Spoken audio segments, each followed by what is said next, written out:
Hello and welcome to another Magic the Gathering Arena Brawl video, where this time we're going to be revisiting a deck that I did just as I was returning, the Monster Manual, however updated for Midnight Hunt since we've had a rotation. So a lot of the cards that were in there previously have rotated out, which means we've had another look and seen what there is in terms of various different creature types.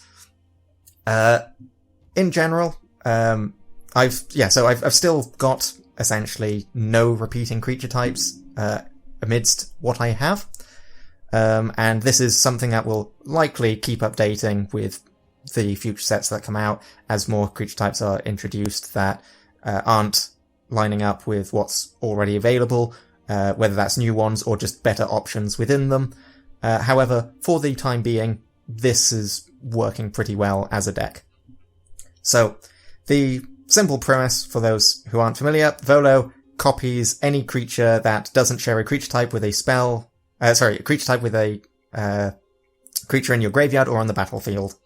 So, yeah, loads of unique creature types, and then the rest of our game plan is essentially ramping up and playing lands, so we can get the doubles of the big creatures that are going to win us the game, while still being able to get a little bit of value from our smaller, cheaper things, normally because they provide extra acceleration for our big stuff, have extra effects that let us put in that extra mana should we get them, or just being useful as blockers. Ochre Jelly here also works out quite well because the X is checked since it's a cast trigger. It's able to keep track of that, so it makes a copy of it with whatever we pay the X into. So, as an ooze, that's able to get pretty big, and is a pretty solid option. As far as our non-creature stuff goes, we've mainly got some cheap ways of making sure that Volo's able to stay on the board, since Volo staying on the board is absolutely imperative to making the deck work as well as it does. So yeah, we've got Snakeskin Veil and You See a Guard Approach as a 1-mana option to keep it safe. We have Blizzard Brawl just as some decent removal as it gives Indestructible, and we do have big things to remove things with. Similar thing with Decisive Denial.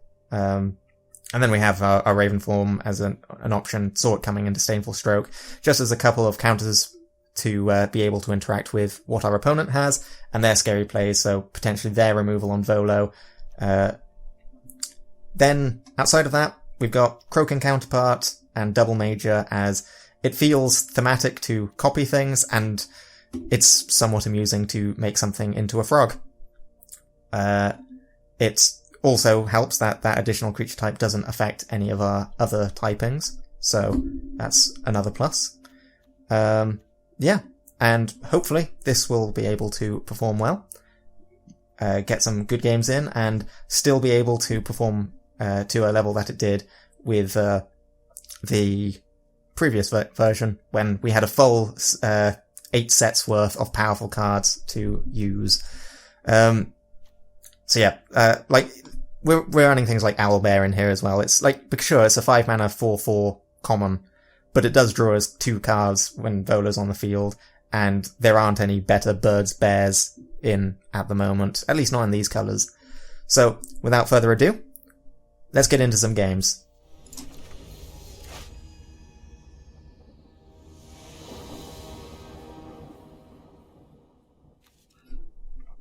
Alright, we're up against a Tergrid God of Fright, which isn't exactly what I want to go up against.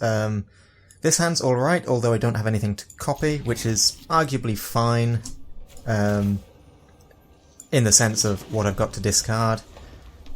We've got acceleration with a Signet. We've got another land, so... okay.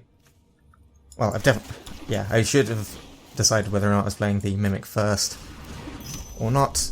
I hesitated, and therefore am not able to do anything about that. That's presumably removal. I do have my Snakeskin Veil, but I will tell this for this turn.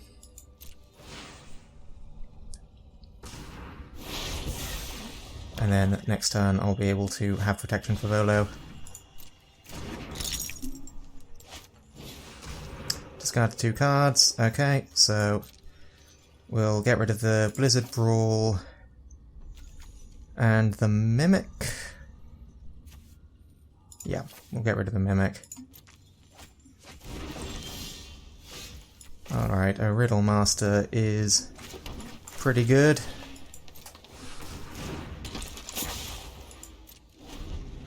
We do still need another land to be able to play it. Hopefully, if they've got any removal, it's targeted. That is indeed targeted, so we get our protection in. Although I don't really want to Riddle Master that. That is not good. But I still have a counterspell available to me.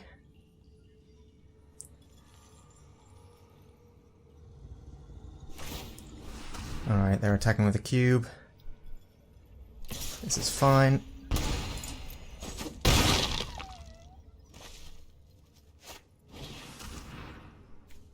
I just discard a card. They've not got Tergrid down, that's fine. Okay, so 3, 4, 5. I need... So I think... Bronstone I get rid of. I'm more likely to be able to play the Sphinx. Sure, I'll do that.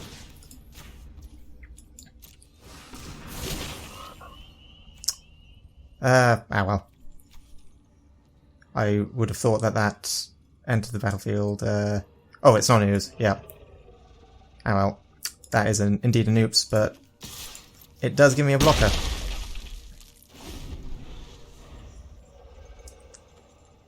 It's probably not going to matter though too much. They are down.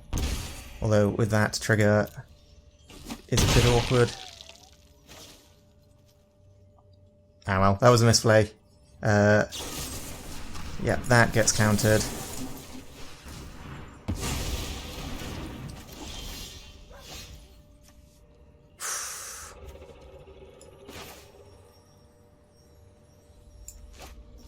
Not hitting lands is awkward.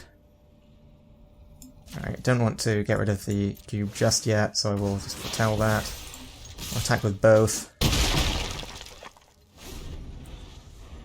I am ultimately losing this race at the moment. They've got their 5th land, so they can Tergrid. And they do. There's a land. It is a May trigger, so I will bounce the Tergrid.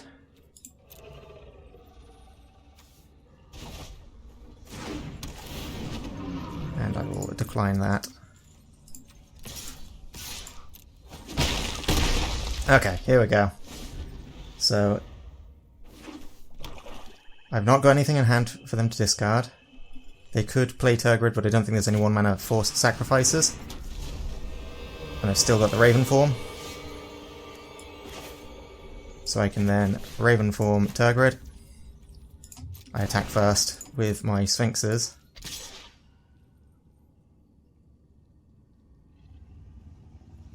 Actually, 1 urn.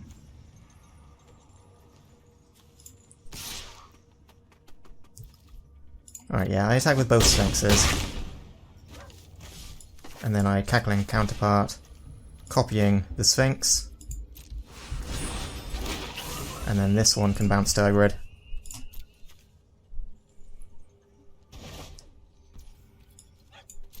Which is a little bit more risky. I could have then also exiled the Gelatinous Cube. But that's fine. Let's see here. Do I actually block with Volo and... If I block with Volo and kill it... Yeah, we'll do that. And move it to command zone, because I do have the 6 mana to replay it. Professor Onyx hits the board. Alright, I'll sacrifice the token. This is my favorite part. Watch the life essence fade. So, they do get to live here. But this is fine, because that can go there. Both of these go there.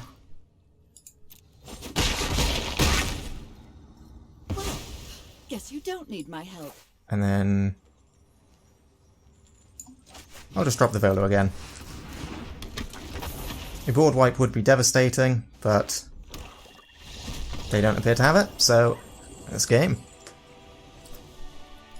So, I did misplay with my first gelatinous cube, since it can't exile another gelatinous cube, but it actually paid off in the end, sort of. I mean, would have been better if we could have got 2 Riddlemaster Sphinxes, but yeah, all in all, that was a solid outcome at least.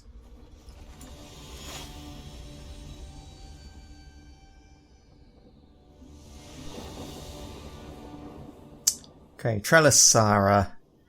This could very easily become a problem quickly.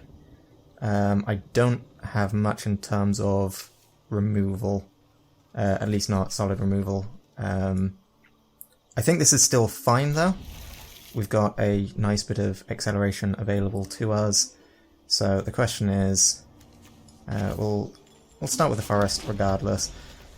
If I drop the innkeeper or the cobra first,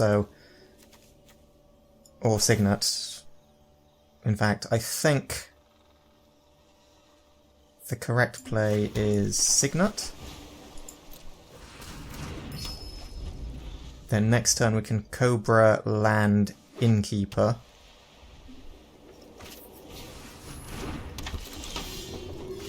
Alright, that's useful, so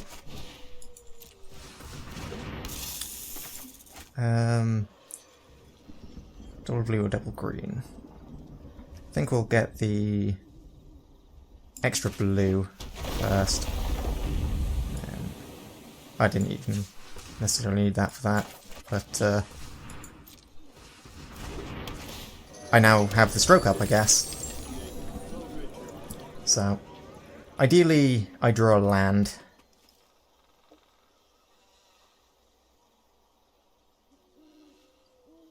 I mean, okay, they've got the setup, they're missing green, which is good for us. That's the third land, but still... Okay, that's technically a land, that works. So we'll play this first so we get the additional land. So we now have Volo out. No attacks. We have a Disdainful Stroke if necessary, but they are going for the Trelasarra. However, I can Riddlemaster.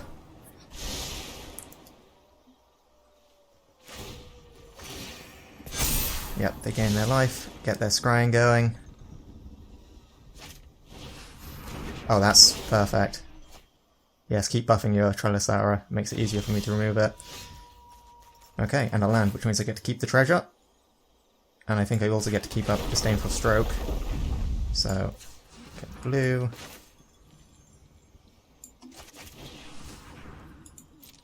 So double Sphinxes. So we bounce that. We take that action.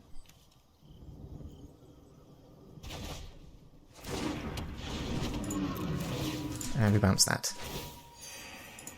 So they can still play both in the same turn, but that's then their turn. And this way we get to punch in. And are they conceding? Yep. Alright. So that's a very good show out there that, yeah, Volo in turn, like, whilst I didn't have, well, I drew the Sphinx, which did give me an answer for Trelasarra, and I drew the land, which gave me the answer and kept up another answer for a bigger threat should it hit the board.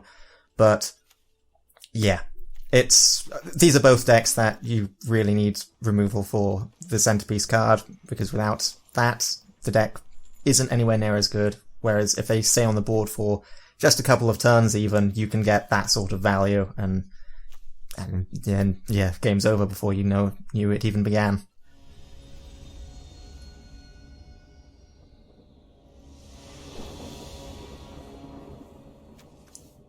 Okay, Gretchen Titchwillow isn't one I've encountered before. I believe it's drawing cards, put lands on the battlefield. Yeah. So, this is alright. We have that turn 1, turn 2, mana dork. So, turn 3, we get out our Volo. We don't have any protection for Volo, so we've then got to kind of hope. And then if we... I mean, we've got a prized unicorn if nothing else, but a prized unicorn with no threats to attack into isn't major. Ideally, drawing another land... yeah, drawing another land gives us access to Owlbear or now Battle Mammoth.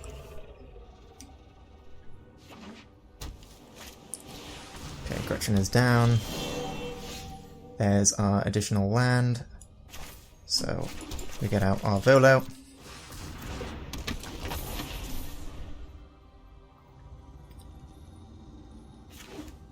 We'll probably go for... Okay, that's good. So we get an open board Battle Mammoth.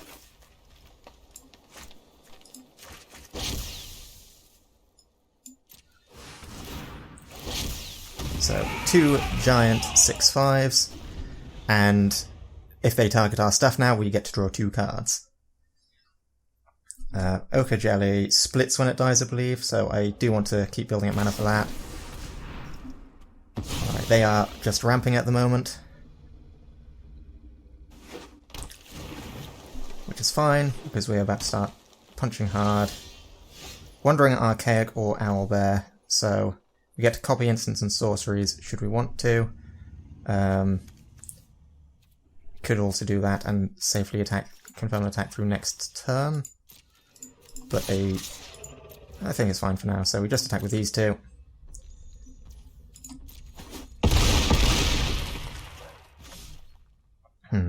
Actually, prized unicorn can, I think, confirm lethal next turn.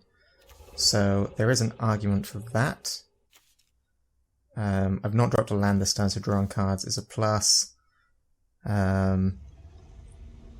So yeah, I think we'll go for the card draw play. And there's the lands. Could Ochre Jelly for 0, but I don't feel that's too good an idea. Okay, Icebreaker Kraken stops the Battle Mammoths from untapping. Oh, it stops everything from untapping, but that's fine, because I can start off with a land. Quandrix Cultivator gets me another land, and it enters untapped. Yep. But because that's still tapped down, it gets me 2 lands, because I get a copy, which gives me the mana to still play the prized unicorn.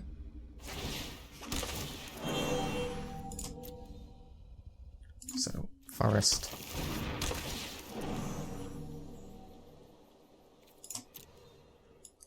Island. Prized unicorn.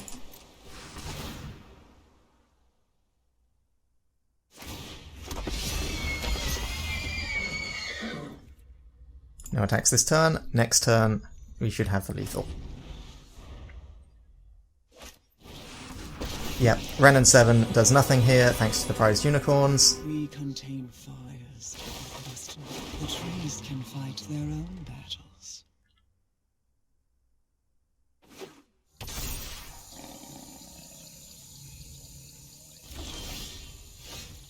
Can I kick this? I can kick this. Sure, I'll kick this.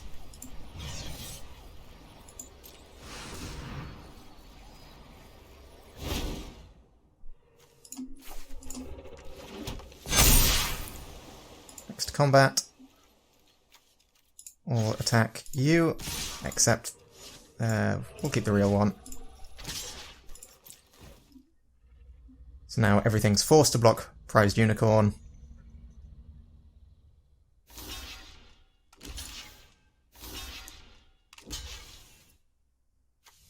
We can kill... I guess we kill Augur of Autumn.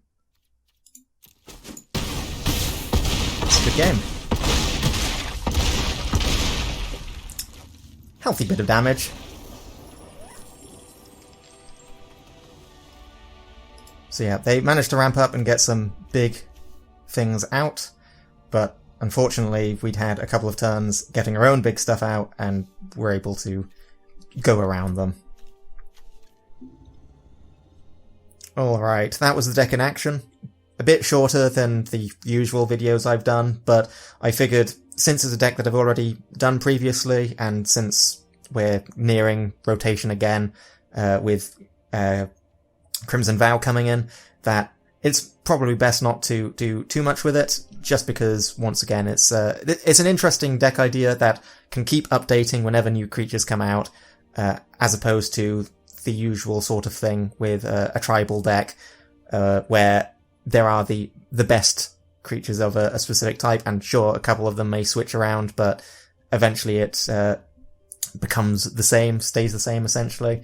So, I think it definitely did its job amply. There's enough ramp to consistently get Volo on the turn 3, and in the turns where we don't get him down turn 3, we still have our protection up the turn afterwards.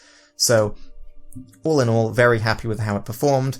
Our top end doesn't feel too heavy, and neither does our bottom end feel too unnecessary. So, I think it's struck the right sort of balance there. So, yeah, quite happy with how it played. I'm looking forward to seeing how it plays in the future. And, yeah, it's going to be an interesting one to see going forward. I hope you enjoyed the video. Take care, and I'll see you next time.